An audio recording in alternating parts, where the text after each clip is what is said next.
नमस्कार, मी प्रियांका पाटील। आपण पाहत आहात राष्ट्रीय लोकराज्य न्यूज, निर्भीड बातम्यांचे व्यासपीठ। आज आपण दिवसभरामध्ये घडणाऱ्या घडामोडींवर नजर टाकूया। पुणे ट्रॅफिक पोलिसाच्या डोक्यात मारला दगड, पोलिसांनी आरोपीची काढली गुडघ्यावर बसून धिंड।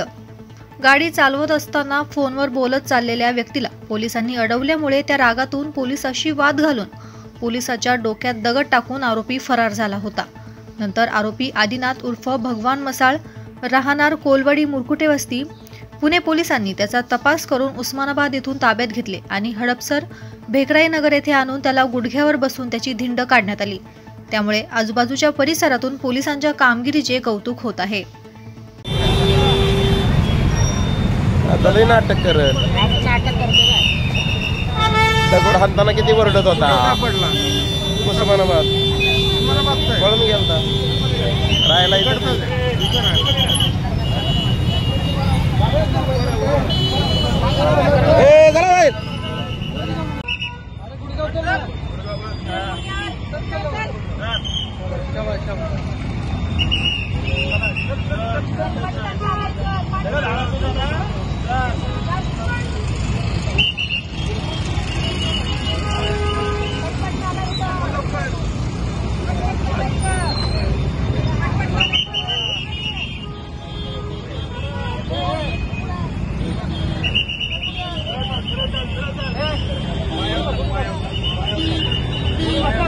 पुणे प्रतिनिधी परशुराम चव्हाण।